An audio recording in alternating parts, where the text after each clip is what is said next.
And away from the international front, it's now time to bring you business news updates right here in Nigeria.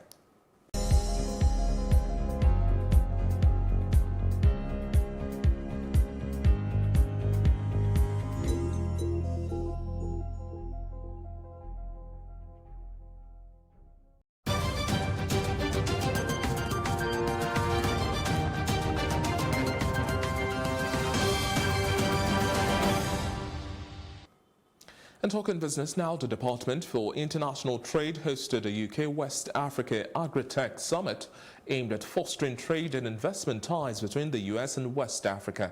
Our business correspondent Irene Ubani was present there and files in this report. In a bid to strengthen regional socio-economic integration amongst West African states, as well as driving bilateral trade and investment ties between the UK and West African agricultural sector, the Department for International Trade hosted a UK West Africa Agri-Tech Summit in Lagos. And so if this infrastructure is not there, it can really be very, very difficult for you to provide whatever the services that you want to provide to farmers. The farmer is very willing to upgrade the technology that they develop on the farm. Because most farmers today, what are they doing? They are recycling grain. So we began to run an experiment within the marketplace. Because we observed that when the farmer has money, what he needs for the next season is not available at the same time. And so what does the farmer do? Because he has money, he also doesn't have where to keep the money. We discovered that the end result is that when the farmer now needs money to buy high-yield grains and fertilizer, he doesn't have the money. So we began to run an experiment to convert the wallet into a full financial services product. Stakeholders spoke on financing agri-businesses in West Africa. So we see a situation where if we're able to arrange these value chains and bring in the players and lock them in with finance, the finance provider sees a clear path of how my money will come back. The finance provider sees a clear path on the utilization of funds. Providers of capital are looking for those that have good business ideas and tenacity to execute, to actually support and back those entrepreneurs. So the African countries need to put a proper financing structure together. Why not have an investment fund for agro? On promoting socio-economic development through the agricultural transformation, some of the panelists had this to say. Financing, expertise, and technology are the three fundamental issues that are lacking in the value chain. But the people who should service them, the SMEs or the other members, the high level of the value chain, do not believe that there is money at the bottom of the pyramid. So for us, it's a question of integrating everything back from the refinery to the oil mills, to the plantations, to ensure that we can actually take Nigeria back to where it was in terms of being one of the foremost in palm oil. For Plus TV Africa, Irene Ubani. And still talking business in Nigeria, while the shares of MTN Nigeria is still unavailable to expectant investors, the stock exchange released a statement on its site to this effect. And in part, it read that it was listed by introduction, hence no shares have been offered for subscription by the company prior to the listing. Thus, without any intervention, it is possible that there will be no shares available for trading on the listing date. The exchange further stated that it had requested the company to make shares available, and the exchange expects the company to do the needful. The company value on MTNN continues to rise rather rapidly. And interestingly, our business correspondent Irene Ubani once again brings us details on the trades and deals that took place, especially with MTN. The Nigerian stock market closed bullish after Tuesday's trade as the all-share index rose by 2.88% thanks to the listing of the MTN shares on the stock exchange to close at 30,218.14. Equity capitalization stood at 13.309 trillion naira, while the total deals recorded for the day was 4,453.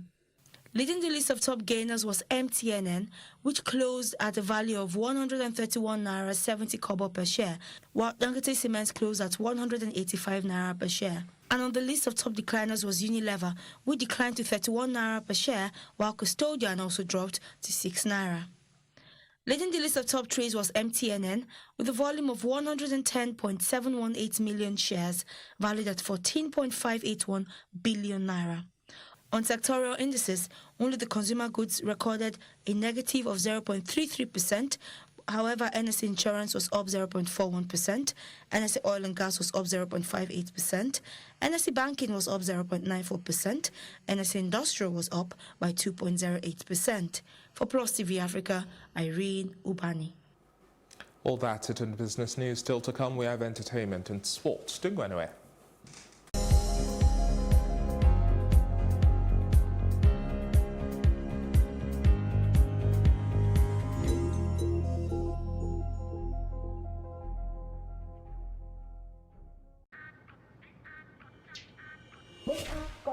You got goals, you fancy footwork, you mad dribbling skills, you boots.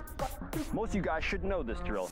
You leg over, you raise, you run them, you tip, you tear shot and boom. You football.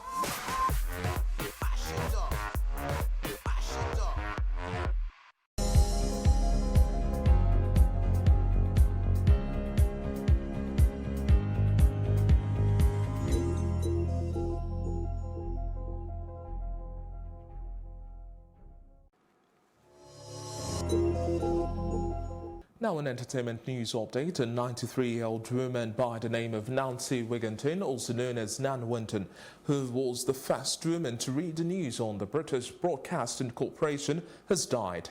She had been admitted to hospital following a fall in her home in Dorset, where it was reported she fractured her thigh but did not fully recover, and her condition actually degenerated before passing on at the Dorchester Hospital.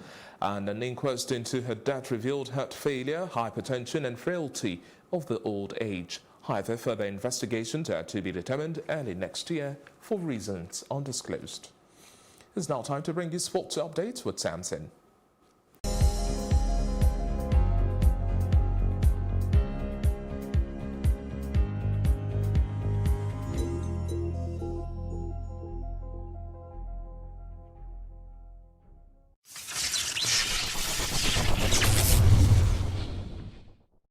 The Toronto Raptors recorded an impressive 120-102 points blowout win over the Milwaukee Bucks to even the series at 2 games apiece in the Eastern Conference Finals.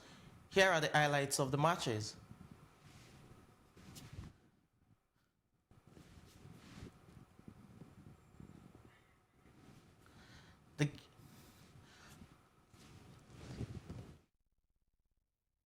And that's it on Sports Updates. I'm Samson Oloide. Many thanks, Samson, and there you have it. Sports wraps up our news roundup of events this hour from our Lagos studio. For more news, update and broadcast, please follow us at Plus TV Africa. That's on Facebook, Twitter and Instagram. And please do remember to subscribe to our YouTube channel at Plus TV Africa. It's still breakfast time, and coming up next, we have Off the Press.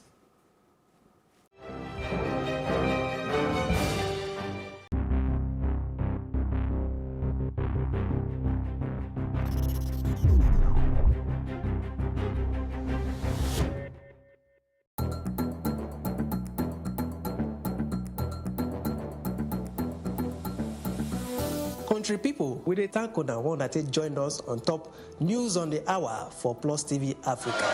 This na number 63 Massey Street for Itafaji, where building just collapsed by 10 a.m. this morning. They say the Oga of the indigenous people of Biafra, Nnamdi Kanu, don't tell federal government say if they provoke him, it go cause wahala for inside the country. Because if the British citizen no be say you go enter Nigeria, come cause kasala, run go Britain, go stay in peace. Them say na the diesel truck catch fire as they try offload the diesel way they inside. Come out, fire department come try quench the fire. For the first time for Nigeria, every will enjoy television news for Ogbonge Pidgin English. For more tori, make una kukuma follow us at Plus TV Africa on top Facebook, Twitter and Instagram. Make una subscribe to our YouTube page and for Star Times on channel 308.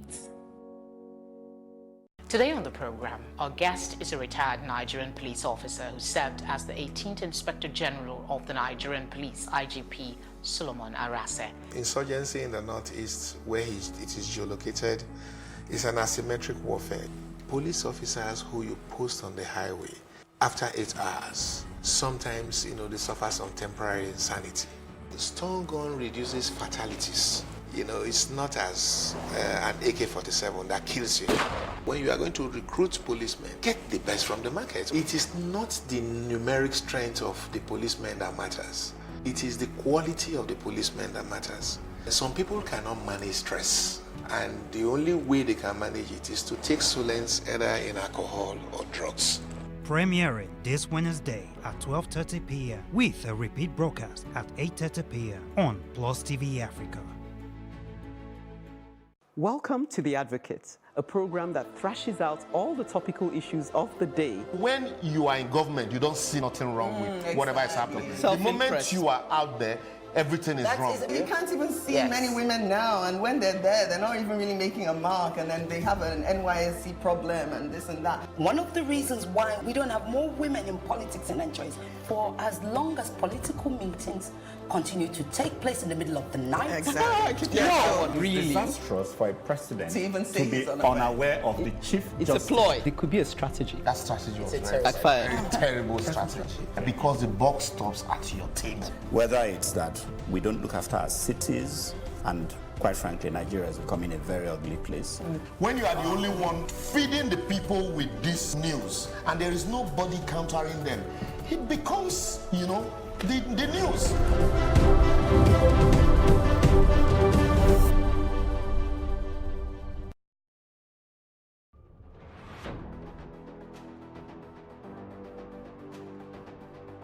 A lot of the jobs that exist today will not exist in the next 10 years. 10 years. When I see people today shouting, we're not too young to run, we are ready to run. Ready to run to where?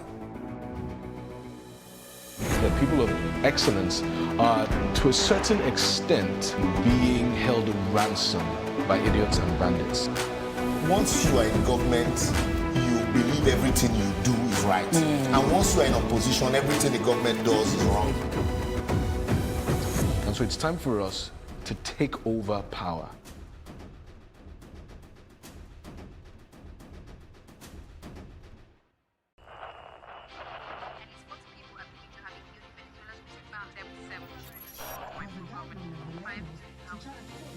Politics has helped shape the decision of the polity, from conspiracy theories to good old-fashioned comic politics. These are the results of tomorrow's election. Okay, you have it already, have you? I think we've done very well in the very difficult circumstances in which we took over governance. Plus, politics will fill the polls of the country, from friends to frenemies, even strange bedfellows, to clones and stooges. We go beyond the rhetorics and the drama to analyze the story behind the story. Let anybody come and say. The perception in itself does more harm than actual corruption that you have. Plus Politics, not just another political show. It's about putting you, the citizens, in the know.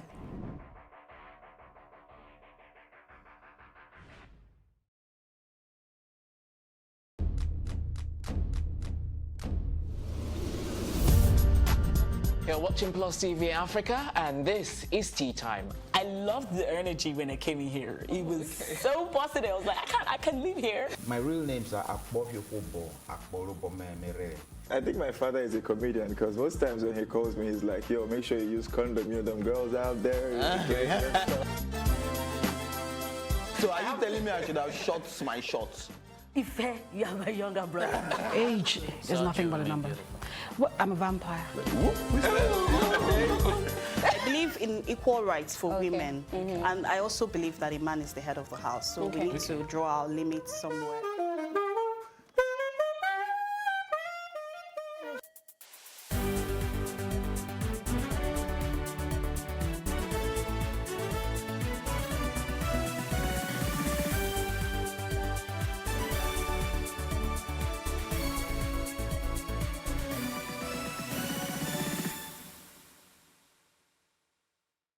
Hello and welcome. It's still breakfast time right here on Plus TV Africa. I'm David Alabi and this is today's edition of Off the Press where we discuss newspaper headlines. Now, today is the 22nd of May, being the 17th day of the blessed month of Ramadan, and indeed a time for reflection and celebration, definitely. And we say Ramadan Kareem to all our Muslim viewers.